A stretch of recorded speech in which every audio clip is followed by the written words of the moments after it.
library at Cairo had 100,000 volumes. In Al-Mustansir's time, 200,000. We are told that the manuscripts were lent without charge to all responsible students. In 988, the vizier Yaqub ibn Kilis persuaded the Caliph Aziz to provide tuition and maintenance for 35 students in the mosque of Al-Azhar. Thus began the oldest existing university. As this madrasa developed, it drew pupils from all the Muslim world, as the University of Paris, a century later, would draw them from all Europe. Caliphs, viziers, and rich individuals added year by year to the scholarships, until in our time Al-Azhar had some 10,000 students and 300 professors. One of the most pleasant sights of world travel is the assemblage of students in the cloisters of this 1,000-year-old mosque, each group squatting in a semicircle at the base of a pillar before a seated savant. Famous scholars from all Islam came here to teach grammar, rhetoric, mathematics, poetry, logic, theology, hadith, Quranic exegesis, and law. The students paid no fees, the teachers received no salaries. Dependent upon governmental subsidy and private philanthropy, the famous university tended to ever more zealous orthodoxy, and its directing ulamas, or learned men, had a discouraging effect upon Fatimid literature, philosophy, and science. We hear of no great poets under this dynasty. Al-Hakim set up in Cairo a Dar al-Hikmah, or Hall of Wisdom. Its main function was to teach Ismaili Shiite theology, but its curriculum included astronomy and medicine. Al-Hakim financed an observatory and helped Ali ibn Yunus, who died in 1009, perhaps the greatest of Muslim astronomers.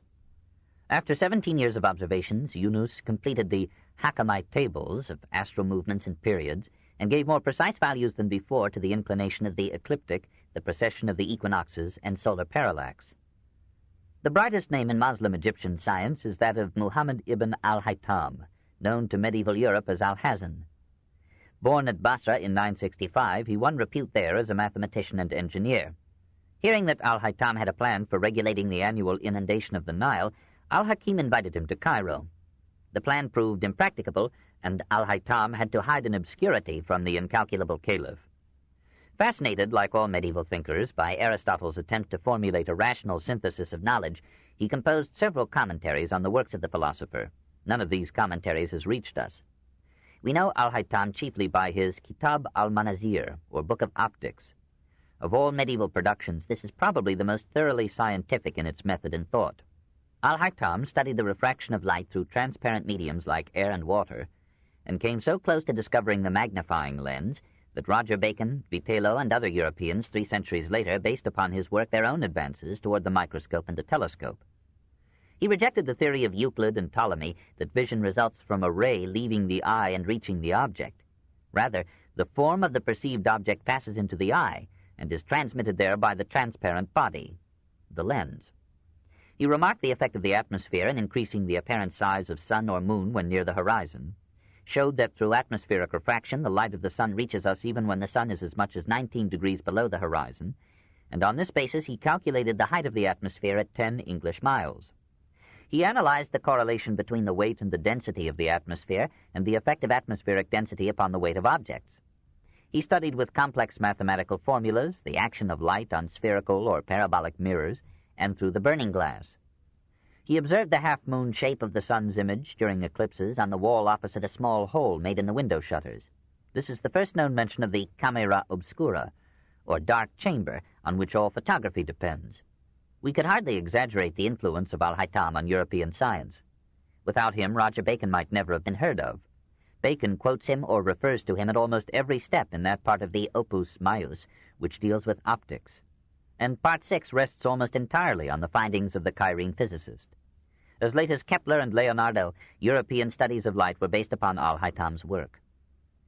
The most striking of all effects produced by the Arab conquest of North Africa was the gradual but almost complete disappearance of Christianity. The Berbers not only accepted Mohammedanism, they became its most fanatical defenders. Doubtless economic considerations entered. Non-Muslims paid a head tax, and converts were for a time freed from it. When in 744 the Arab governor of Egypt offered this exemption, 24,000 Christians went over to Islam.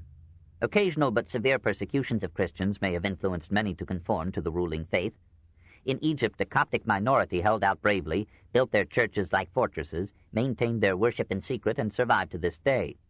But the once crowded churches of Alexandria, Cyrene, Carthage, and Hippo were emptied and decayed. The memory of Athanasius, Cyril, and Augustine faded out. and the disputes of Arians, Donatists, and Monophysites gave way to the quarrels of Sunni and Ismaili Mohammedanism. The Fatimids propped up their power by gathering the Ismailites into a grand lodge of complex initiations and hierarchical degrees. The members were used for political espionage and intrigue. The forms of the order were transmitted to Jerusalem and Europe and strongly influenced the organization, ritual, and garb of the Templars, the Illuminati, and other secret fraternities of the Western world. The American businessman is periodically a zealous Mohammedan, proud of his secret doctrine, his Moroccan fez, and his Moslem shrine. 3. Islam in the Mediterranean, 649 to 1071. Having conquered Syria and Egypt, the Moslem leaders realized that they could not hold the coast without a fleet. Soon their men of war seized Cyprus and Rhodes and defeated the Byzantine navy in 652 and 655. Corsica was occupied in 809, Sardinia in 810, Crete in 823, Malta in 870. In 827, the old struggle between Greece and Carthage for Sicily was resumed.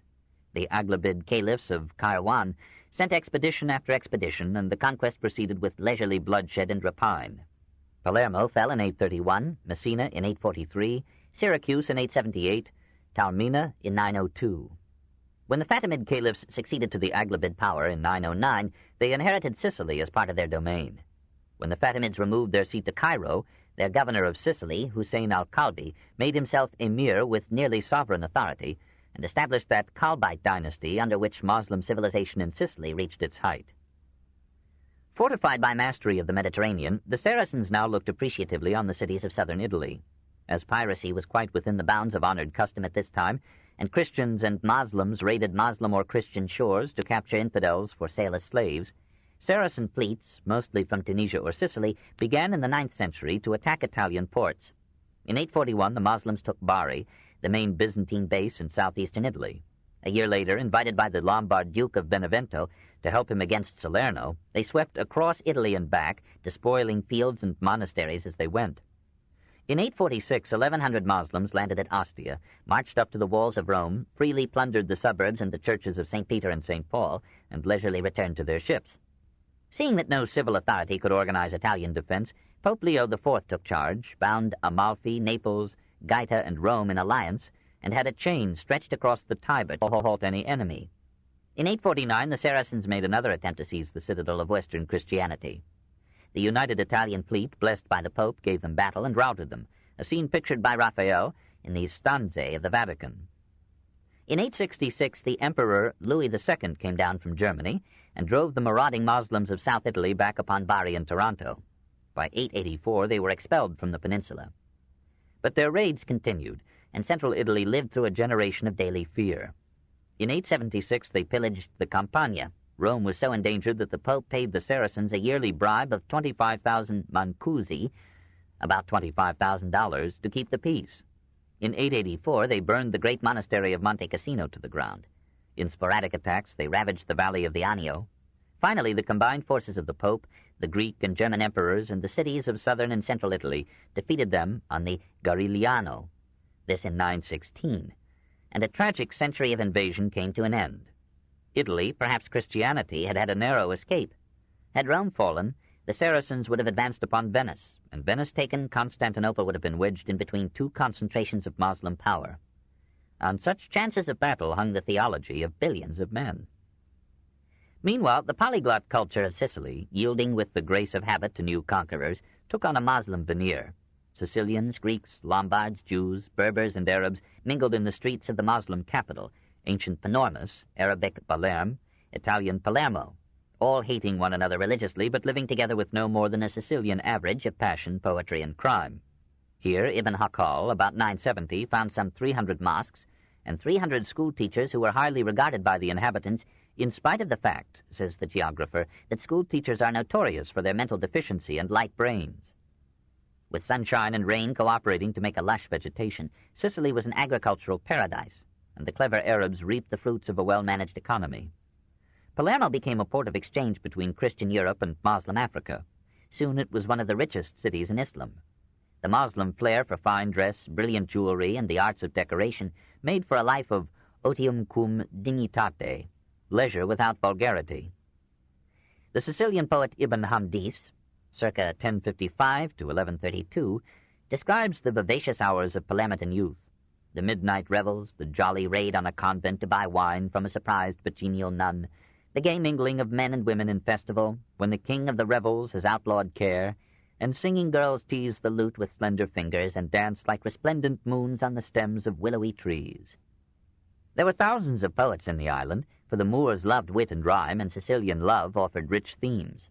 There were scholars, for Palermo boasted a university, and great physicians, for Sicilian Moslem medicine influenced the medical school at Salerno.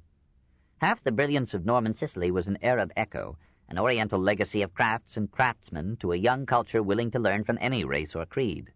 The Norman conquest of Sicily from 1060 to 1091 helped time to efface the vestiges of Islam in the island.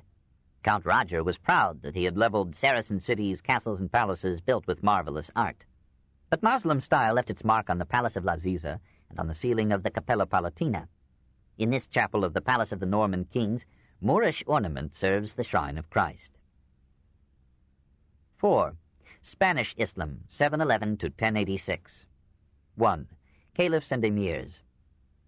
It was at first the Moors, not the Arabs, who conquered Spain. Tariq was a Berber, and his army had 7,000 Berbers to 300 Arabs. His name is embedded in the rock at whose foot his forces landed. The Moors came to call it Gebel al-Tariq, the mountain of Tariq, which Europe compressed into Gibraltar. Tariq had been sent to Spain by Musa ibn Nusayr, Arab governor of North Africa. In 712, Musa crossed with 10,000 Arabs and 8,000 Moors, besieged and captured Seville and Merida, rebuked Tariq for exceeding orders, struck him with a whip, and cast him into prison. The Caliph Walid recalled Musa and freed Tariq, who resumed his conquests. Musa had appointed his son, Abdalaziz, governor of Seville.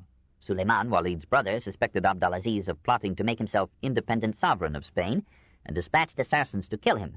The head was brought to Suleiman, now caliph, at Damascus. He sent for Musa, who asked, "Grant me his head that I may close his eyes." Within a year, Musa died of grief. We may believe that the story is only a bloody legend.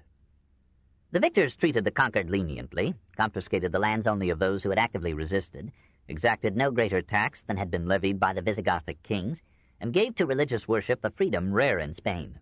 Having established their position in the peninsula, the Moslems scaled the Pyrenees and entered Gaul, intent upon making Europe a province of Damascus. Between Tours and Poitiers, 1,000 miles north of Gibraltar, they were met by the united forces of Eudes, Duke of Aquitaine, and Charles, Duke of Austrasia. After 7 days of fighting, the Moslems were defeated in one of the most crucial battles of history, this in 732. Again, the fate of countless millions was determined by the chances of war. Thenceforth, Charles was Carolus Martellus, or Martel, Charles the Hammer. In 735, the Moslems tried again and captured Arles. In 737, they took Avignon and ravaged the valley of the Rhone to Lyon.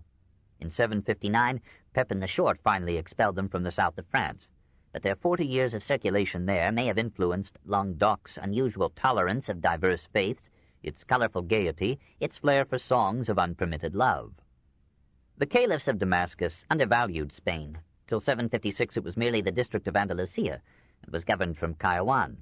But in 755 a romantic figure landed in Spain, armed only with royal blood, and destined to establish a dynasty that would rival in wealth and glory the caliphs of Baghdad. When in 750 the triumphant Abbasids ordered all princes of the Umayyad family slain, Abd ar-Rahman, grandson of the Caliph Hisham, was the only Umayyad who escaped.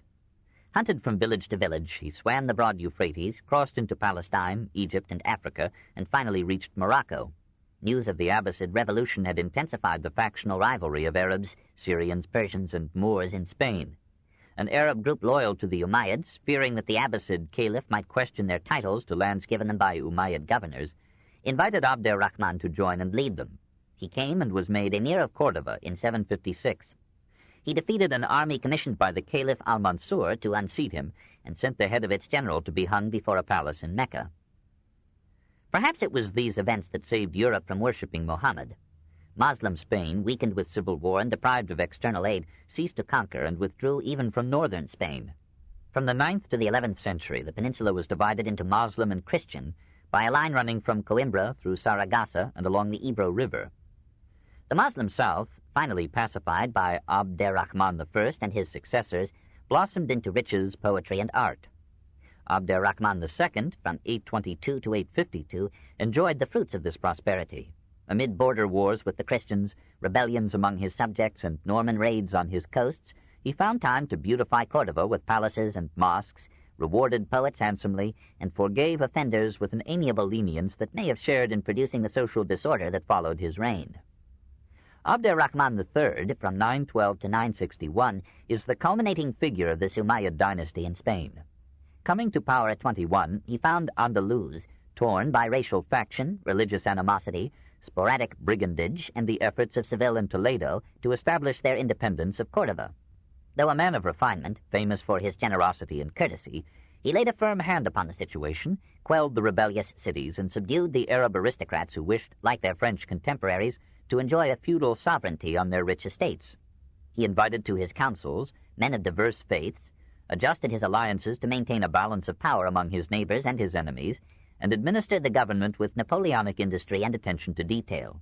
He planned the campaigns of his generals, often took the field in person, repulsed the invasions of Sancho of Navarre, captured and destroyed Sancho's capital, and discouraged further Christian forays during his reign. In 929, knowing himself as powerful as any ruler of his time, and realizing that the Caliph of Baghdad had become a puppet of Turkish guards, he assumed the caliphal title, Commander of the Faithful and Defender of the Faith. When he died, he left behind him, in his own handwriting, a modest estimate of human life. I have now reigned above 50 Mohammedan years in victory or peace. Riches and honors, powers and pleasures have waited on my call, nor does any earthly blessing appear to have been wanting to my felicity. In this situation I have diligently numbered the days of pure and genuine happiness which have fallen to my lot. They amount to 14. O man, place not thy confidence in this present world. His son, Hakam II, from 961 to 976, profited wisely from this half-century of unhappy competence.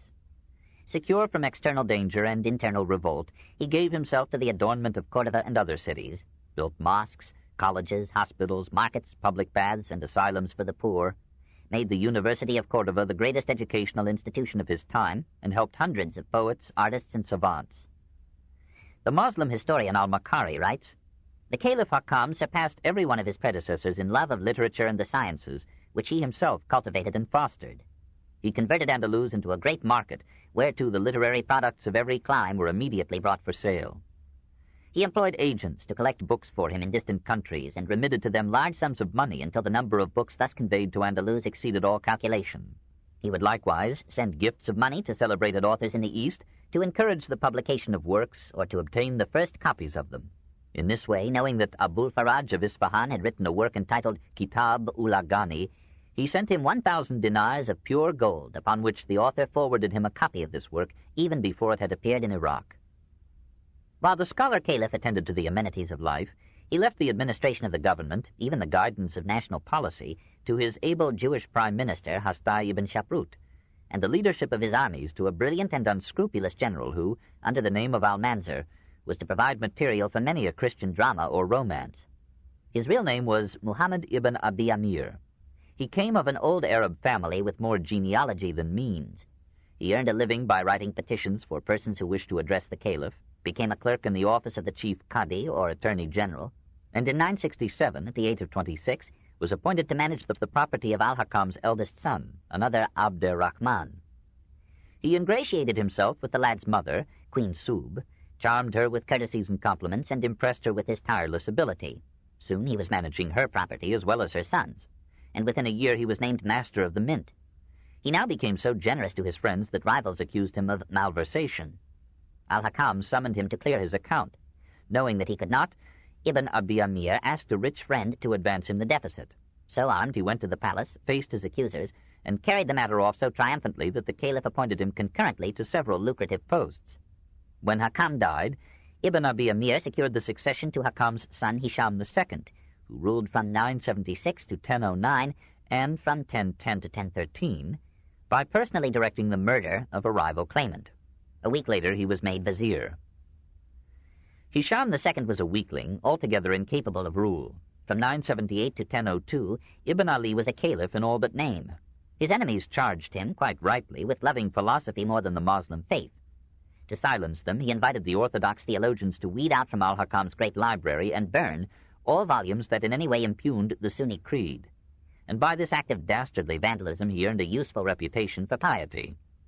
At the same time, he drew the intellectual classes to his support by secretly protecting the philosophers, welcoming men of letters at his court, and housing there a bevy of poets who drew stipends from the treasury, followed his campaigns, and sang his victories.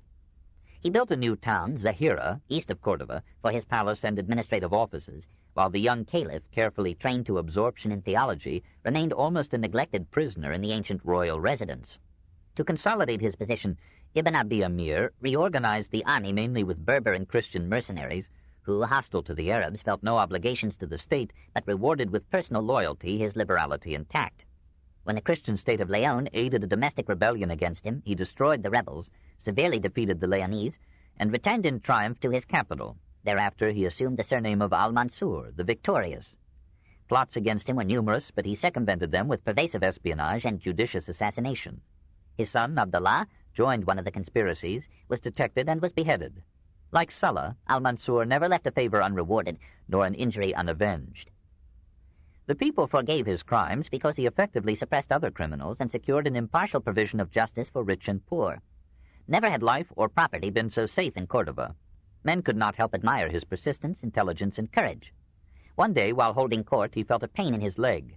He sent for a physician who advised cautery. With no interruption to the session, Al-Mansour allowed his flesh to be burned without giving any sign of discomfort.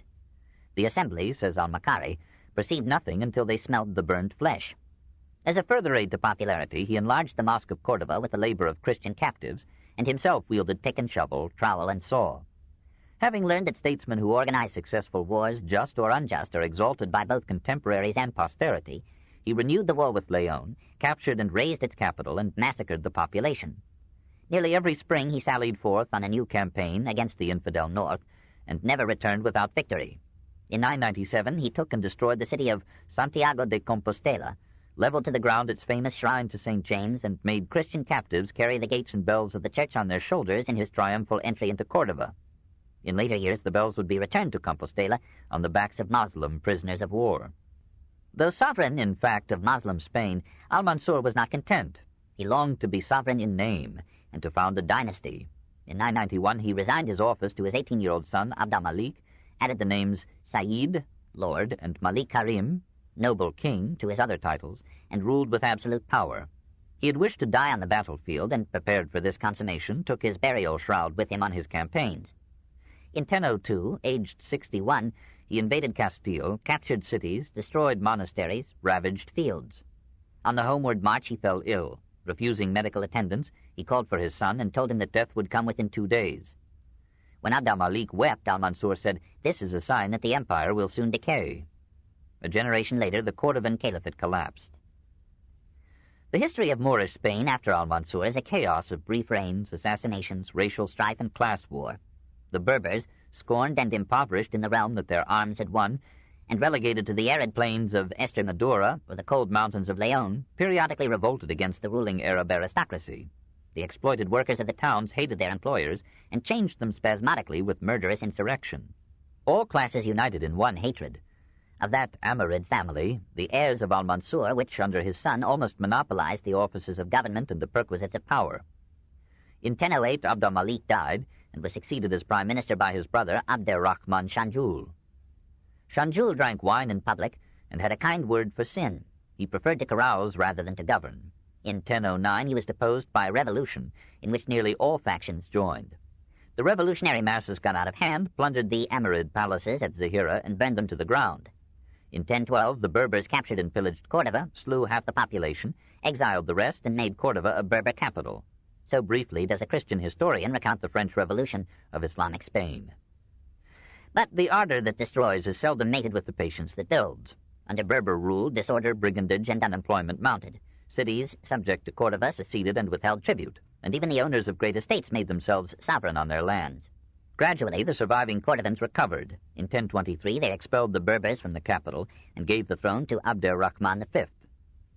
Seeing no advantage in a return to the old regime, the proletariat of Cordova captured the royal palace and proclaimed one of their leaders, Muhammad al-Mustakfi, as caliph in 1023. Muhammad appointed a weaver as his prime minister. The weaver was assassinated, the proletarian caliph was poisoned, and in 1027 a union of upper and middle classes elevated Hisham III. 4 years later, the army took its turn, killed Hisham's prime minister, and demanded Hisham's abdication. A council of leading citizens, perceiving that competition for the throne was making government impossible, abolished the Spanish caliphate and replaced it with a council of state. Ibn Jawar was chosen first consul and ruled the new republic with justice and wisdom. But it was too late. The political authority and cultural leadership had been irrevocably destroyed. Scholarship and poetry, frightened by civil war, had fled from the gem of the world to the courts of Toledo, Granada, and Seville. Moslem Spain disintegrated into 23 taifas, or city-states, too busy with intrigue and strife to stop the gradual absorption of Mohammedan by Christian Spain. Granada prospered under the able ministry from 1038 to 1073 of Rabbi Samuel Halevi, known to the Arabs as Ismail ibn Nagdela. Toledo declared its independence of Cordova in 1035, and 50 years later submitted to Christian rule. Seville succeeded to the glory of Cordova. Some thought it fairer than that capital. People loved it for its gardens, palm trees, and roses, and a gaiety always ready with music, dance, and song. Anticipating the fall of Cordova, it made itself independent in 1023. Its chief justice, Abul Qasim Muhammad, found a mapmaker resembling Hisham II, hailed him as caliph, housed and guided him, and persuaded Valencia, Tortosa, even Cordova to recognize him. By this simple device, the subtle jurist founded the brief Abbasid dynasty. When he died in 1042, his son, Abad al-Mutadid, succeeded him, ruled Seville with skill and cruelty for 27 years, and extended his power till half of Moslem Spain paid him tribute. His son, al-Mutamid, from 1068 to 1091, at the age of 26, inherited his realm, but neither his ambition nor his cruelty. Al-Mutamid was the greatest poet of Moslem Spain. He preferred the company of poets and musicians to that of politicians and generals, and rewarded his able rivals in poetry with unenvious hand. He thought it not too much to give 1,000 ducats for an epigram. He liked Ibn Amar's poetry and made him vizier. He heard a girl slave, Rumaikiyah, improvise excellent verses. He bought her, married her, and loved her passionately till his death, while not neglecting the other beauties of his harem. Rumaikiyah filled the palace with her laughter and drew her lord into a spiral of gaiety. Theologians blamed her for her husband's coolness to religion and the near emptiness of the city's mosques. Nevertheless, Al-Mutamid could rule as well as love and sing. When Toledo attacked Cordova, and Cordova asked his aid, he sent troops who saved the city from Toledo and made it subject to Seville. The poet king stood for a precarious generation at the head of a civilization as brilliant as Baghdad's under Harun, as Cordova's under Al-Mansour. 2. Civilization in Moorish Spain. Never was Andalusia so mildly, justly, and wisely governed as by her Arab conquerors. It is the judgment of a great Christian Orientalist, whose enthusiasm may require some discounting of his praise, but after due deductions his verdict stands. The emirs and caliphs of Spain were as cruel as Machiavelli thought necessary to the stability of a government.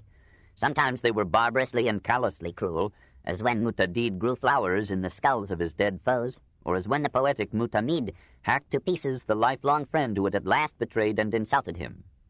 Against these stray instances, Al-Makari gives 100 examples of the justice, liberality, and refinement of the Umayyad rulers of Spain.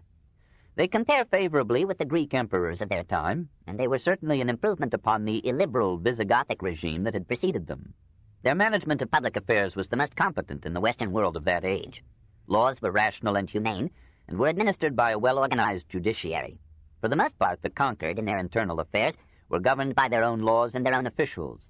Towns were well policed, markets, weights, and measures were effectively supervised. A regular census recorded population and property. Taxation was reasonable compared with the imposts of Rome or Byzantium. The revenues of the Cordovan Caliphate under Abd ar-Rahman III reached 12,045,000 gold dinars, or $57,213,750, probably more than the united government revenues of Latin Christendom. But these receipts were due not so much to high taxes as to well-governed and progressive agriculture, industry, and trade. The Arab conquest was a transient boon to the native peasantry. The overgrown estates of the Visigothic nobles were broken up, and the serfs became proprietors. But the forces that in these centuries were making for feudalism operated in Spain too, though better resisted than in France. The Arab leaders in their turn accumulated large tracts and farmed them with tenants verging on serfdom. Slaves were slightly better treated by the Moors than by their former owners, and the slaves of non-Muslims could free themselves merely by professing Islam. The Arabs, for the most part, left the actual work of agriculture to the conquered. However, they used the latest manuals of agronomy, and under their direction agricultural science developed in Spain far in advance of Christian Europe. The leisurely oxen, hitherto universally used in Spain for plowing or draft, were largely replaced by the mule, the ass, and the horse. Stock breeding of Spanish with Arab strains produced the noble steed of the Arab horseman and the Spanish caballero. Muslim Spain brought from Asia and taught to Christian Europe the culture of rice, buckwheat, sugar cane, pomegranates, cotton, spinach, asparagus, silk, bananas, cherries, oranges, lemons, quinces, grapefruit, peaches, dates, figs, strawberries, ginger, myrrh. The cultivation of the vine was a major industry among the Moors, whose religion forbade wine. Market gardens, olive groves, and fruit orchards made some areas of Spain, notably around Cordova, Granada, and Valencia, garden spots of the world. The island of Majorca, won by the Moors in the 8th century, became under their husbandry a paradise of fruits and flowers, dominated by the date palm that later gave its name to the capital. The mines of Spain enriched the Moors with gold, silver, tin, copper, iron, lead, alum, sulfur, mercury. Coral was gathered along Andalusia's shores, pearls were fished along the Catalonian coasts, rubies were mined at Baja and Malaga. Metallurgy was well developed. Murcia was famous for its iron and brass works, Toledo for its swords, Cordova for shields. Handicraft industry flourished. Cordova made Cordovan leather for the cordwainers, or cordobanes, of Europe. There were 13,000 weavers in Cordova alone. Moorish carpets, cushions, silk curtains, shawls, divans found eager buyers everywhere. According to Al-Makari, Ibn Firnas of Cordova in the 9th century invented spectacles, complex chronometers, and a flying machine. A merchant fleet of over 1,000 ships carried the products of Spain to Africa and Asia, and vessels from 100 ports crowded the harbors of Barcelona, Almeria, Cartagena, Valencia, Malaga, Cadiz, and Seville. A regular postal service was maintained for the government. The official coinage of gold dinars, silver dirhams, and copper fowls preserved a relative stability in comparison with the currencies of contemporary Latin Christendom. But these Moorish coins, too, gradually deteriorated in weight, purity, and purchasing power. Economic exploitation proceeded here as elsewhere. Arabs who had extensive estates and merchants who squeezed producer and consumer alike absorbed the wealth of the land. For the most part, the rich lived in country villas and left the cities to a proletarian population of Berbers, renegades, or Christian converts to Mohammedanism, Mozarabs, or non-Muslims accepting Muslim ways and Arabic speech, and a sprinkling of palace eunuchs, Slav officers and guardsmen, and household slaves. The Cordovan caliphs, feeling themselves unable to end exploitation without discouraging enterprise, compromised by devoting a quarter of their land income to the relief of the poor. The desperate faith of the indigent gave a subtle power to the faqirs, or theologians of the law.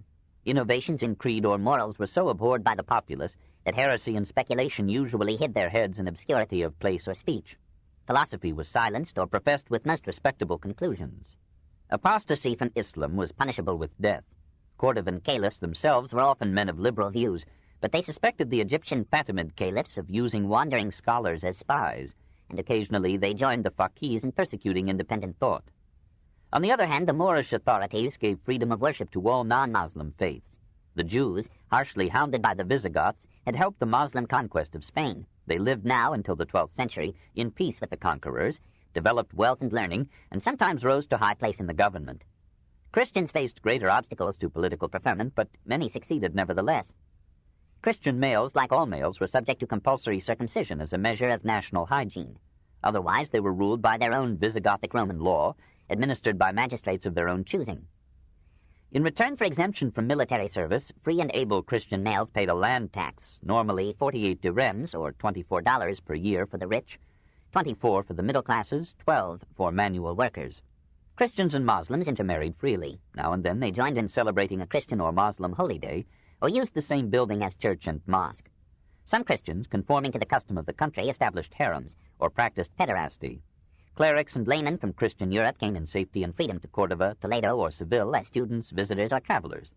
One Christian complained of the results in terms that recall ancient Hebrew criticism of Hellenizing Jews. My fellow Christians delight in the poems and romances of the Arabs. They study the works of Mohammedan theologians and philosophers, not to refute them, but to acquire a correct and elegant Arabic style. Alas, the young Christians who are most conspicuous for their talent have no knowledge of any literature or language save the Arabic. They read and study with avidity Arabic books. They amass whole libraries of them at great cost. They everywhere sing the praises of Arabic lore. We may judge the attractiveness of Islam to Christians from a letter of 1311, which gives the Mohammedan population of Granada at that time as 200,000, of whom all but 500 were descendants of Christians converted to Islam. Christians frequently expressed their preference of Muslim to Christian rule. But there was another side to the picture, and it darkened with time. Though Christians were free, the church was not. Most of her landed property had been confiscated by a decree affecting all active resistors to the conquest. Many churches had been destroyed, and new ones were prohibited. The Moslem emirs inherited from the Visigoth kings the right to appoint and depose bishops, even to summon ecclesiastical councils. The emirs sold bishoprics to the highest bidder, though he might be a skeptic or a libertine. Christian priests were liable to abuse by Muslims in the streets. Muslim theologians commented freely on what seemed to them absurdities in Christian theology, but it was dangerous for Christians to reply in kind. Under such tense relations, a minor incident could lead to a major tragedy. A pretty girl of Cordova, known to us only as Flora, was the child of a mixed marriage. When her Mohammedan father died, she resolved to become a Christian.